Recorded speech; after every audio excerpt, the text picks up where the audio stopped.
अस्सलाम वालेकुम प्यारे तलबा, उम्मीद करती हूँ कि आप खैरियत से होंगे और अपनी छुट्टियाँ एंजॉय कर रहे होंगे।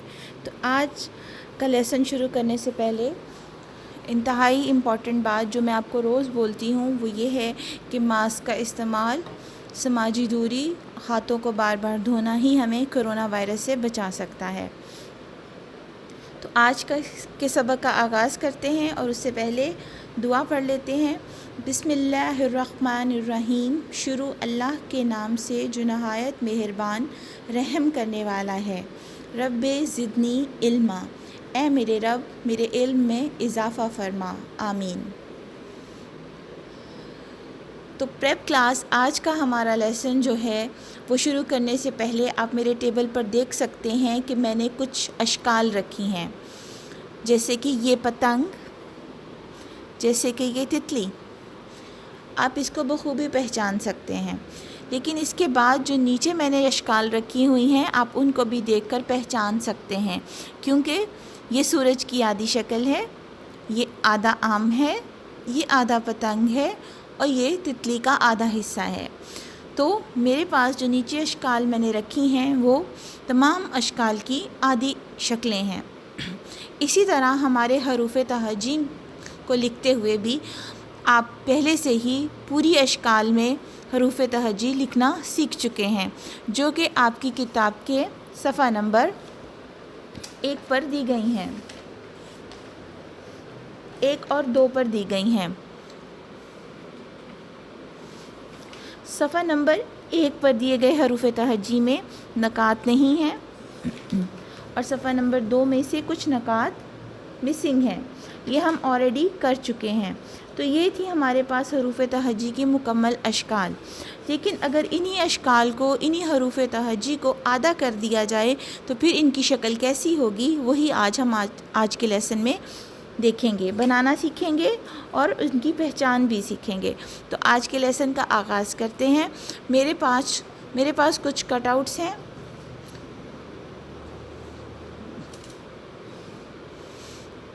कुछ प्ले कार्ड्स हैं मेरे पास।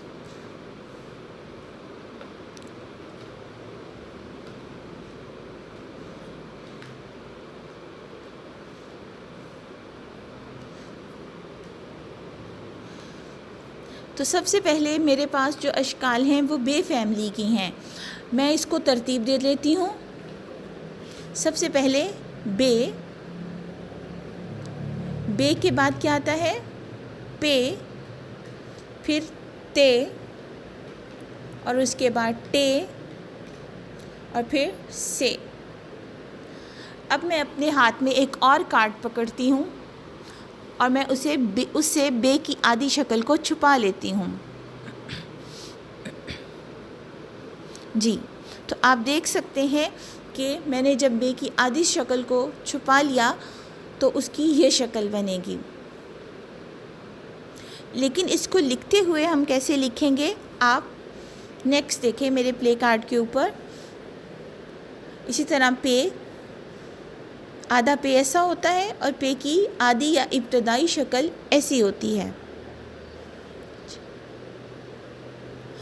ते पे आ जाए, ये पूरा ते है, ते से ताला और ये ते की आधी शक्ल और ये ते की इब्तदाई शक्ल। अब हम टे पे आ जाते हैं, ये टे की पूरी शक्ल है और ये टे की आधी शक्ल और ये टे की इब्तदाई शक्ल। नेक्स्ट हमारा जो लेटर है वो से है, ये से की आधी शक्ल और ये से की इब्तदाई शक्ल। तो जब भी हम हरूफ़ तहजी लिखते हैं और हरूफ़ तहजी को मिलाकर अल्फाज बनाना शुरू करते हैं तो फिर हम उनकी पूरी अशकाल नहीं लिखते, तो फिर हम उनकी आधी अशकाल को लेते हैं और उनकी इब्तदाई या दरमियानी अशकाल को जानना सीखते हैं और फिर लफ्ज़ बनाना हमें आते हैं। तो आज की लेसन में आप देख सकते हैं कि हमने बे फैमिली, बे ख़ानदान के तमाम अफराद या तमाम अरकान की इब्तदाई शक्ल और आधी शक्ल के बारे में पढ़ा है। सेम टॉपिक आपके बुक के सफ़ा नंबर 5 पर दिया गया है। अपनी किताबें खोलें। ये है आपकी बुक का सफ़ा नंबर 5 हम यहाँ पर इसकी आदि अशकाल बनाएंगे। तो मेरे पेंसिल निकाल लें और मेरे साथ लिखें।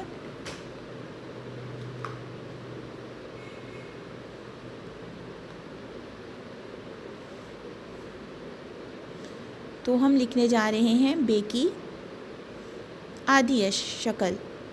ये है बे की आदि शक्ल।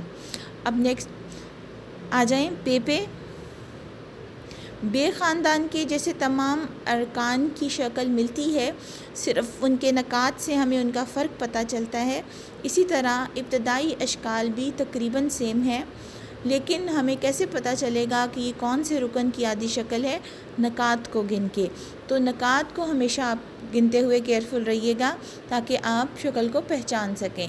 अब जैसे हमने पे की इब्तदाई शक्ल बनाई है, तो इसको हम कैसे पहचानेंगे? इसके नीचे दिए गए नकात को। अगली ते की शक्ल को मैं थोड़ा बड़ा लिखूँगी ताकि आपको वाज़ेह हो जाए। ये है हमारी ते की आदि शक्ल। अब हम आ जाते हैं अगले हर्फ पे, जो कि हमारा टे है। अब ये है टे की आदि शक्ल। नेक्स्ट है से।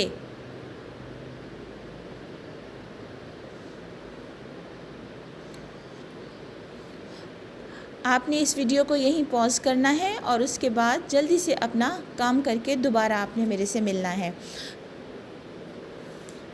अब आते हैं नेक्स्ट हमारे टॉपिक की तरफ, जो कि सफ़ा नंबर 6 पर दिया गया है।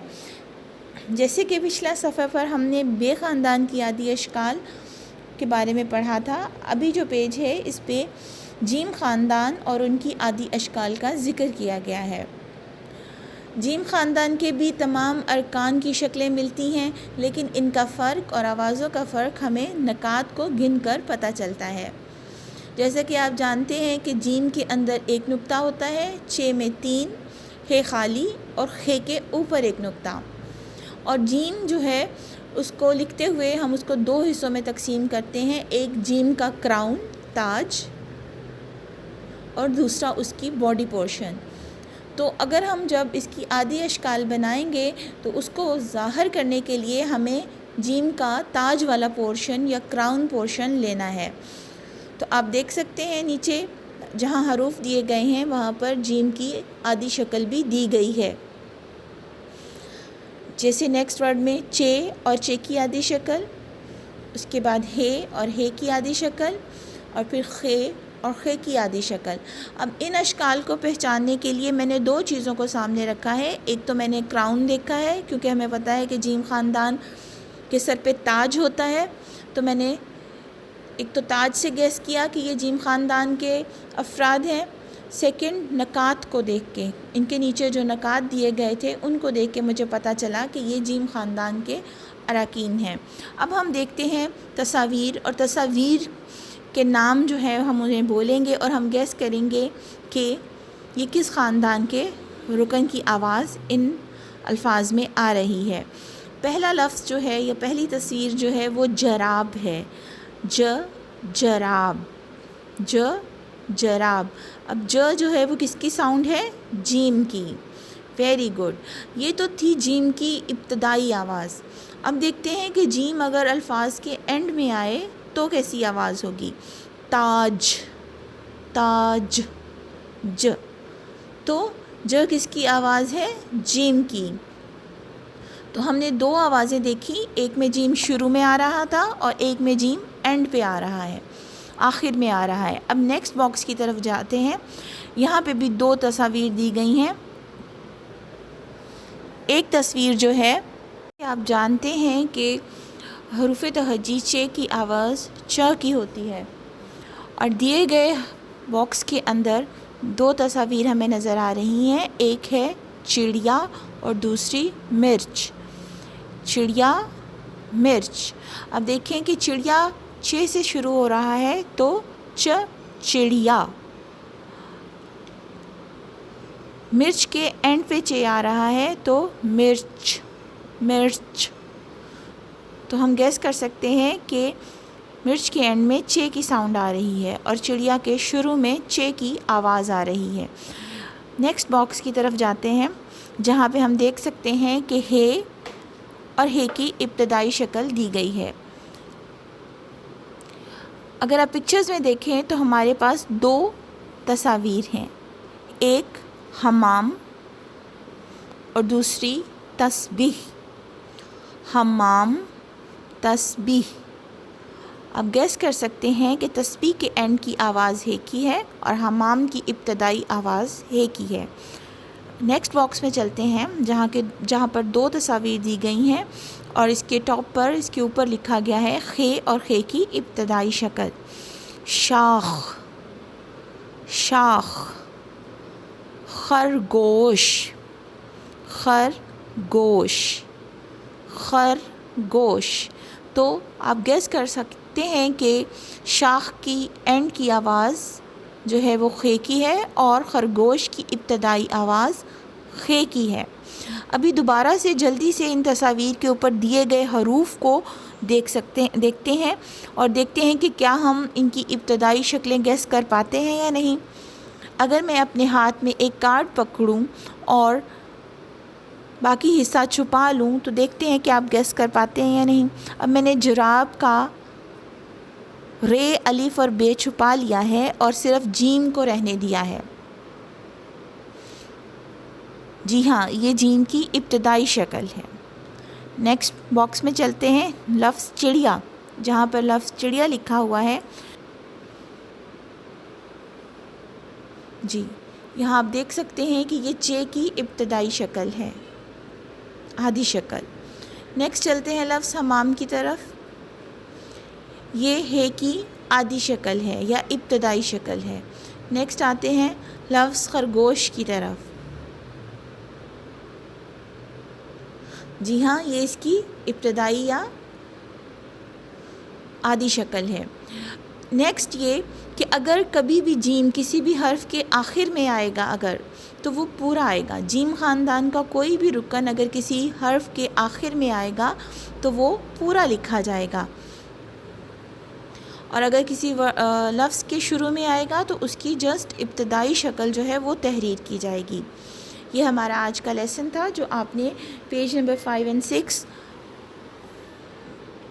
नेक्स्ट काम आपने जो आज की तारीख में करना है वो ये है कि आपने हरूफ तहजी अलिफ ता ये तहरीर करने हैं। आपकी टीचर्स ने सफ़ा पहले ही रेडी कर दिया हुआ है और मैं उम्मीद करती हूँ कि आप इसको ख़ुद से खुशखती के साथ तहरीर कर पाएंगे। वालिदैन से भी हमारी ये रिक्वेस्ट है कि वो वर्क फ्रॉम होम की हमारी इस एफ़र्ट को रिस्पेक्ट करते हुए अपने बच्चों को घर पे प्रॉपर टाइम दें और जो गाइडलाइन इन वीडियोज़ में आपको प्रोवाइड की जा रही हैं उनको फॉलो करें। Thank you so much.